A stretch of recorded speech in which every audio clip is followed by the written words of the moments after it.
ഒന്നുമല്ല, ഈ greater Israel, അതായത് അവരുടെ ബുക്കിൽ പറഞ്ഞിട്ടുള്ള അവർക്ക് പ്രോമിസ് ചെയ്തിട്ടുള്ള പുണ്യനാട്, ദ പ്രോമിസ്ഡ് ലാൻഡ്. ഈ പ്രോമിസ്ഡ് ലാൻഡിന് വേണ്ടിയിട്ടുള്ള അടിയാണ് ഈ നടക്കുന്നത് മൊത്തം. അപ്പൊ ആൾക്കാരെ കണ്ണിൽ പൊടിയിട്ടിട്ട് ഇതൊരു റിലീജിയസ് സ്പിരിച്വൽ വാർ അല്ല എന്ന് വരുത്തി തീർത്ത് ഒരു റിലീജിയസ് വാറാണ് ഈ നടന്നുകൊണ്ടിരിക്കണത്. ട്രംപ് എന്താ പറഞ്ഞ? This will be the war of Armageddon. Armageddon എന്നൊരു സംഭവം, അത് ഞാൻ വേണമെങ്കിൽ സ്ക്രീൻഷോട്ട് ഇടാം, പോസ്റ്റ് ചെയ്ത് വായിച്ചോ. എന്തൊക്കെ പറഞ്ഞിട്ടായാലും ഇവര് ഈ യുദ്ധം നടത്തും. കാരണം എന്താണെന്നറിയോ?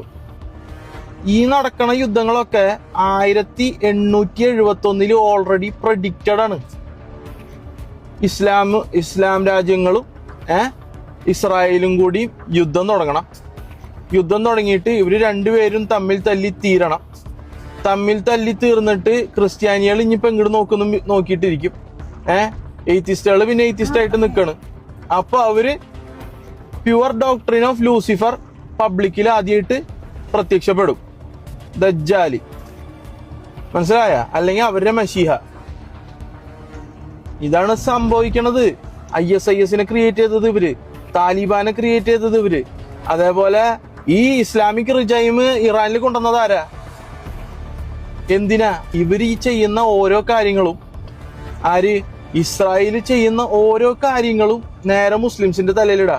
ഞാനിത് നോക്കിക്കാണുന്നത് വളരെ ഓപ്പൺ മൈൻഡോടെയാണ്, അല്ലാണ്ട് ഒരു മുസ്ലിം കാഴ്ചപ്പാടിൽ നിന്നല്ല ഞാൻ ഇതിനെ നോക്കിക്കാണുന്നത് എന്ന് നിങ്ങൾ തെറ്റിദ്ധരിക്കും. കാരണം അതിന് കുറെ റിലേഷൻ അങ്ങോട്ടും ഇങ്ങോട്ടും ഉള്ളതുകൊണ്ട്, ദജ്ജാലും പരിപാടിയൊക്കെ ഉള്ളതുകൊണ്ട്. പക്ഷെ ഇത് ഞാൻ എന്റെ സ്ക്രിപ്ചറിന്നോ ഖുറാനിന്നോ കാര്യങ്ങളിന്നോ ഒന്നല്ല ഞാൻ എടുത്ത് പറയണത്. അവരുടെ സ്ക്രിപ്ചറും അവര് ചെയ്യുന്ന പ്രവർത്തികളിൽ നിന്നും ഉള്ള കാര്യങ്ങൾ, അവര് പറഞ്ഞിട്ടുള്ള കാര്യങ്ങളാണ് പറയണത്. ഈ പറയുന്ന അന്തന്മാര് എപ്സ്റ്റീൻ ഫയൽസ് ഒന്നും കാണുന്നില്ല എന്ന് ഞാൻ ആലോചിക്കുന്നത്. എപ്സ്റ്റീൻ ഫയൽസിൽ എന്തിനാണ് കുട്ടികളെ ഈ കുരുതിക്ക് കൊടുക്കണത്? എന്തിനാണ് അവര് ഈ കുട്ടികളെ അറുത്ത് ഭക്ഷിക്കണത്? എന്തിനാ? കുട്ടികളുടെ മുഖത്തിന്റെ തൊലി മാത്രം ചെത്തി, ജീവനോടിരിക്കുമ്പോ തൊലി മാത്രം ചെത്തി എടുത്തിട്ട് ആ തൊലി എടുത്തിട്ട് അവരെ മുഖത്ത് വെച്ചിട്ട് കുട്ടീനെ നോക്കും. അപ്പൊ കുട്ടി അത് കണ്ട് പേടിക്കും.